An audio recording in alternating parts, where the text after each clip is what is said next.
నమస్తే మీ పేరండి? నా పేరు నెక్కంటి వెంకటేశ్వరం సార్, రూపసచ్ వెంకటేశ్వరం. సార్ ఏం చేస్తారు? నేను ఫార్మర్ వ్యవసాయం అండ్ కూడా కొద్దిగా కొద్దిగా చిన్న చిన్న ఏర్నోటి చేసుకుంటాను. సార్ ఏంటి సార్ మరి ఈ రోజున ఎన్డీఏ కూటమి చెప్పినట్లుగా పట్టాదారు పాస్ పుస్తకం మీద జగన్ ఫోటోలు తీసేసి రాజముద్రతో ఇవ్వటం పట్టాదారు పాస్ పుస్తకం అసలు ఒక రైతుగా మీరు ఎలా ఫీల్ అవుతున్నారు అసలు? సార్ మన ఆస్తికి తండ్రులు తాతలు ఇచ్చిన ఆస్తిని వాళ్ళ ఫోటోలు కూడా లేవు. వాళ్ళు ఇచ్చిన ఆస్తికి ఈయన ఫోటో వేసుకుని ఏమీ చేయకుండా దారాదత్త గవర్నమెంట్ సొమ్ముతో ముద్రించి మాకు ఇవ్వటం, ఆయన ఫోటో వేసి ఇవ్వటం దౌర్భాగ్యమైన పరిస్థితి. మీకు ఇదే పట్టదారు పాస్ పుస్తకం కాదు సార్. మీకు ఇంకో విషయం, తెలియని విషయం చెప్పమంటారా? డెత్ సర్టిఫికేట్ మీద కూడా ఆయన ఫోటో ఉంటుంది. డెత్ సర్టిఫికేట్ మీద ఎవడైనా డెత్ సర్టిఫికేట్ మీద ఎవరి ఫోటో ఉండకూడదు. యాక్చువల్గా ఆయన ఫోటో డెత్ సర్టిఫికేట్ మీద ప్రింట్అవుట్ తీసిందంటూ ఆయన ఫోటో వస్తుంది. ఇది అసలు ఎంత ఎక్కడికి మరుగుదొడ్డి మీద కూడా ఆయన ఫోటో వేసుకున్నట్టు అవసరం. అది కొన్నిట్లకి కొంత దాకా చేయవలసిన పరిస్థితి. అసలు ఇదే తప్పు. ఆ తప్పుని ఇంకా పెద్ద తప్పు. మీరు ఇది విలువగల ఆస్తి మీద వేసుకున్నాడంటే ఒక రకం. అసలు డెత్ సర్టిఫికేట్ మీద వేసుకుంటే ఎక్కడైనా చూసాం సార్? ఎవడన్నా డెత్ సర్టిఫికేట్ మీద, బర్త్ సర్టిఫికేట్ మీద ఈయన ఫోటోలు ఏంటి సార్? అసలు ఇది రైతులకి చాలా వరం. ఏంటంటే అసలు రాళ్ళు, సరిహద్దు రాళ్ళ మీద ఆయన ఎంత డబ్బు ఖర్చు పెట్టి రాళ్ళు వేయించాడు సార్. ఆయన ఫోటో వేసుకుని భూమిలో పాతి ఫోటోలు కూడా ఆయన ఫోటో పెట్టుకుని సర్వే రాళ్ళని, సర్వే మీద రాళ్ళని ఎంత డబ్బు, ఎన్ని కోట్ల రూపాయలు నిర్యోగం చేసే పనులు చేశారు సార్. ఇప్పుడు ఉపయోగపడి పని చేస్తే ఓకే. ఆ రీసర్వే అన్నది అస్తవ్యస్త రీసర్వే ఏదైనా సరే, రీసర్వేలో కూడా ఎన్నో అక్రమాలు, ఎన్నో అన్యాక్రాంతాలు వాళ్ళకి కావాల్సిన వాళ్ళకి కావాల్సినలాగా చేసుకున్నది రీసర్వే. అంతే తప్ప రీసర్వేలో నిజంగా జరిగింది చాలా ఒక 20%, 80% అంతా జరిగిందంతా గోల్మాల్ గోవిందమే.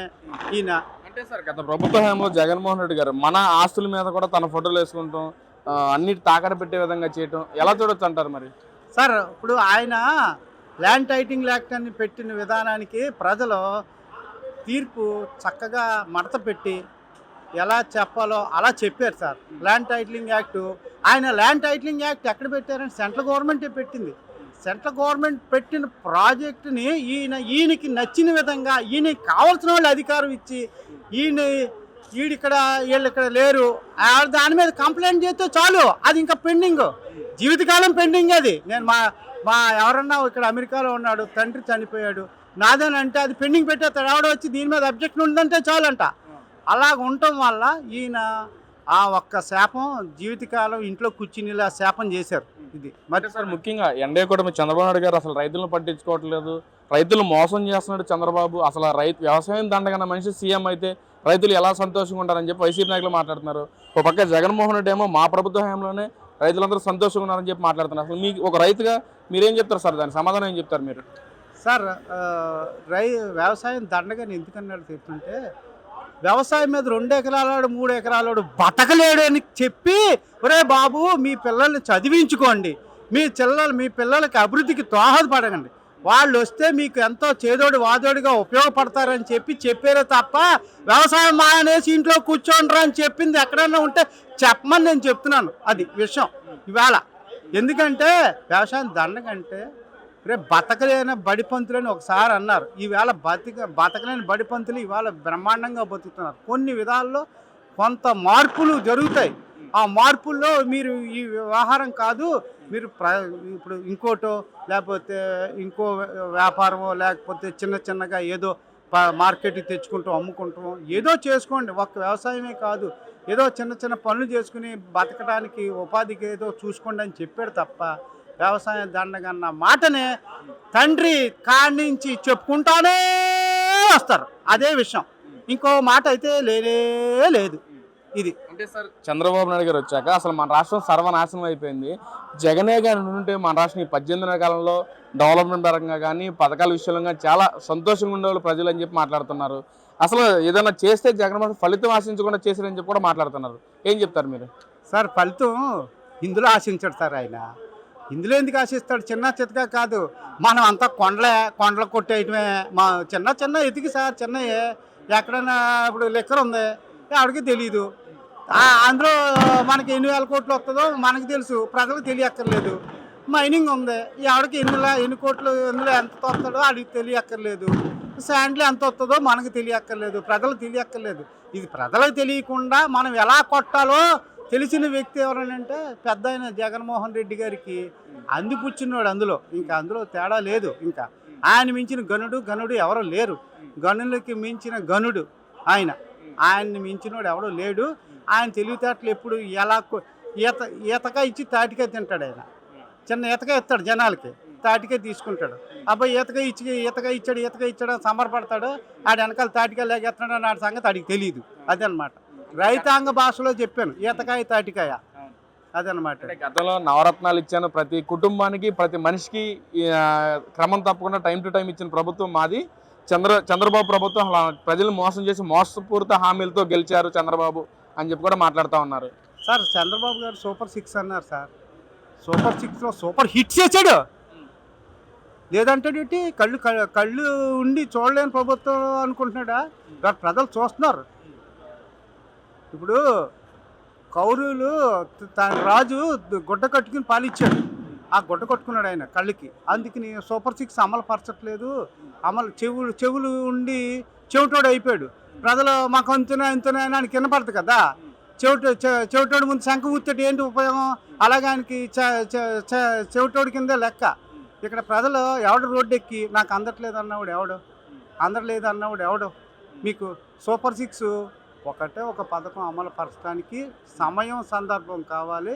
నువ్వు వచ్చిన శాంక్షన్ పెంచుతానన్నది 4 ఏళ్ళు 250 పెంచేటప్పటికి 4 ఏళ్ళు అయిపోయింది. 5 ఏళ్ళు వచ్చేటప్పటికి 250 పెంచి 3000 చేశావు. ఈయన రాకుండానే ఏం చెప్పాడు? నేను వస్తే 4000 ఇస్తాను, నేను ఏప్రిల్ నెల నుంచే ఇస్తాను. ఆ 3000 కూడా ఎలక్షన్ ముందు ప్రకటించిన 3000తో పాటు 7000 ఇచ్చిన ఫస్ట్ నెలలో 7000 1వ తారీఖుకే ఇచ్చాడు. డబ్బు అప్పు పెట్టి ఇంత బొర్రు పెట్టి వెళ్తేనే ఆ బొర్రులు పూడ్చుకుంటా అడిగేసుకుంటా వచ్చి ఆ ఒక్క కార్యక్రమాన్ని చేసుకుంటా వెళ్తున్నాడు ఈయన. ఇంకా దాన్ని నువ్వు ఏమి చేయలేదు. గ్యాస్ బండ్లు అప్పుడు 2 అయిపోయినాయా? 3వది వచ్చేస్తుందా? మరి ఇంకా రోజు మారిపోతున్నాయి, క్యాలెండర్ మారిపోతున్నాయి, సంవత్సరాలు మారిపోతున్నాయి. ఏం జరగలేదని నువ్వు బాధపడిపోయి సంకలు కొట్టుకుంటే ఏంటి ఉపయోగం? నీకు కొట్టాలంటే, ప్రజలు కొట్టాలంటే, సంకలు కొట్టుకోవాలంటే నువ్వేమి చేసింది దుర్మార్గాన్ని గుర్తుపెట్టుకుని సంకలు కొట్టుకుంటున్నారు. ఎందుకంటే చంద్రబాబు వచ్చాక రాష్ట్రం మొత్తం సర్వనాశనం చేశాడు. అప్పులు లేకుండా రాష్ట్రాన్ని నడపలేకపోతున్నాడు. గతంలో జగన్మోహన్ రెడ్డి అప్పులు ఏమీ చేయలేదని చెప్పి మాట్లాడుతున్నారు వైసీపీ నాయకులు. సార్ ఇది పార్లమెంట్లో ఎన్ని లక్షల కోట్లు అప్పులు చేసిందో పార్లమెంట్లో అక్కడ చెప్పారు. సెంట్రల్ గవర్నమెంటే చెప్పింది ఎన్ని కోట్లు అప్పులు చేశారు, ఎన్ని కోట్లు జగన్మోహన్ రెడ్డి గవర్నమెంట్ వచ్చాక అప్పు చేయకుండా నువ్వేం చేసావో, ఏ రోజు ఏం చేసావు అనేది అక్కడికి లెక్కలు ఉన్నాయి. అన్ని లెక్కల ప్రకారం ఇక్కడ జరుగుతాయి. మనం ఇక్కడ కూర్చుని నేనేమి చేయలేదు, నేను అది చేసి ఇది చేశాను డప్పుకోవటం వల్ల ఉపయోగం లేదు. ఇది ఇవాళ సోషల్ మీడియా ఎంత యాక్టివిటీగా ఉందంటే ఇక్కడ చిటిక్కమంటే 1-2 నిమిషంలో అప్లోడ్ అవుతుంది. ఇక్కడ మీకు ఇదివరకల్లా కాదు. ఇక్కడ ఏం జరుగుతుంది అనేది ప్రజలు మొత్తం గ్రహిస్తున్నారు. గ్రహించింది ఎవరంటే నువ్వే. సార్ మరి 2029 ఎవరు గెలుస్తారో? పక్కన వైసీపీ వాళ్ళేమో ఎట్టి పరిస్థితుల్లో వైసీపీ పార్టీ విజయడంగా మోగిస్తుంది, వచ్చాక ఒక్కొక్క క్రాంతి చూస్తాము, జగన్ 2.0 చూపిస్తాడు. జగన్ మా మీద అన్యాయంగా ఎవరైతే అరెస్టులు చేశారో వాళ్ళందరికీ చొక్కలు చూపిస్తామని చెప్పి కూడా మాట్లాడుతూ ఉన్నారు. సార్ మీకు ఒక మాట 2.2 2.4 ఏంటి అది 2 అంటాడు. 2 మాకు తెలియట్లేదు సార్. 2 మాకు అసలు తెలియట్లేదు. 2 అనేది ప్రజెంట్ సార్. చంద్రబాబు నాయుడు గారు ఎలక్షన్ ముందు 2047 విజన్ అని ఒక విజన్ తోటి ప్రతి చోట వచ్చి ఇది చేస్తాను, దీనివల్ల ఇది P4 అంటే ఏంటి, దానివల్ల ఏంటి ఉపయోగం, దానికి ఏంటి మీరు చెయ్యండి, ఇది చేసుకుంటాం వల్ల నలుగురికి ఉపయోగపడుతుంది, కింద తరాలకి అణుగాడిన వర్గాలకి ఏం ఉపయోగం, ఏం చేస్తే వాళ్ళు బాగుపడతారు అని చెప్పి విధానం చెప్పి ప్రతి చోట మీరు కొద్దిగా బాగున్నవాడు నలుగురికి సాయం చేయండి అని చెప్పడంలో ఆయన మీకు సక్సెస్ఫుల్గా ఎదరికెళ్తున్నారు. కాకపోతే ఏంటంటే ఏదైనా ఒకే రోజు అవలంబిస్తే అవ్వదు. ఇది శాస్త్రీయబద్ధంగా అమలు జరపాలి, టైం పడుతుంది. ఇది ఒక్కసారి జరిగిపోయేది కాదు. మీకు సింపుల్గా చెప్తాను సార్. 2022-23లో మాకు తుఫాన్ వచ్చింది సార్. మొత్తం కొట్టుకుపోయింది సార్ అలోకతంగా. నాకు వెస్ట్ గోదావరిలో నాకు 10 ఎకరాల పొలం ఉంటే జనరల్ ఇన్సూరెన్స్ వస్తుంది. నాకు రాలేదు. రాకపోతే ఎన్నిసార్లు అర్జీలు పెట్టాను, హెల్ప్ లైన్ నెంబర్ పెట్టారండోయ్ అప్పుడు జగన్మోహన్ రెడ్డి గారు. కొడితే కొడితే ఓకే తీసుకున్నాం సార్, పరిష్కరించబడుతుంది సార్ అన్నాడు. మళ్ళీ మూడో రోజుని మీ సమస్య పరిష్కరించబడింది. ఏంటి పరిష్కరించబడింది? ఎవరికి చెప్పలేదు. ఈ వాళ్ళకి ఛాలెంజ్ చేస్తాను, అది ఇప్పటికీ నాకు రాలేదు. ఆ డబ్బులు రైతాంగంగా నేను నష్టపోయాను 1,50,000 రూపాయలు ఒక సంవత్సరంలో. నువ్వు ఇచ్చేది కాదు, ఇన్సూరెన్స్ ఇచ్చిన డబ్బులు నువ్వు ఇవ్వలేదు జగన్మోహన్ రెడ్డి గారు, గుర్తుపెట్టుకోండి. మీరు ఇచ్చేసాను, నేనే ఉదాహరణ. కావాలంటే మీరు రికార్డు వెరిఫై చేసుకుని చూసుకోండి నాకు అందిందో లేదో. మీకు అందరికి ఊరందరికీ అందింది, నాలాంటి వాళ్ళకి మీరు తొక్కి ఇవ్వకుండా చేసింది మీరు కదా. మాకు ఇవాళ నాకు రాలేదని బాధపట్ల, అందింది అని డప్పు కొట్టుకున్న డప్పుని కాదని చెప్పడానికి నేను చెప్తున్నాను. అది సార్ మరి ఫైనల్గా ఏ ప్రభుత్వాన్ని కోరుకుంటున్నారు మీరు 29లో? సార్ ఆయన ఒక మాట అంటున్నాడు సార్, ఆ మాటకి ఆయన గొయ్యి ఆయన తవ్వుకుంటున్నాడు.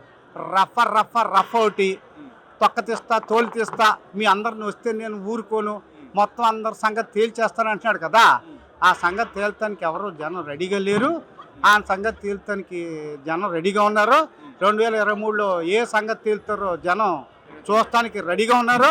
ఎప్పుడు 29 దానికి ఎవడు ఉంటాడో ఎవడు ఉండడో అది కాలం నిర్ణయిస్తుంది. నువ్వు నేను నిర్ణయించుకునేది కాదురా నాన్న అని భగవంతుడు చెప్పాడు. భగవంతుడు ఒక టైం పీరియడ్ ఉంటుంది, ఆ టైం పీరియడ్నే మనం క్యాచ్ చేసుకోవాలి తప్ప అన్ని రోజులు మనమే కాదని చెప్పారు పూర్వం పెద్దలు. అది గుర్తుపెట్టుకుని ఇప్పటికైనా మంచి జరిగినప్పుడు మంచి అనండి, మంచి సలహాలు ఇవ్వాలి. ప్రభుత్వంలో లేకపోయినా ఒక బాధ్యతాయుతమైన ప్రభుత్వ సలహాలు ఇవ్వడానికి ముందుకు వస్తే జరుగుతుంది.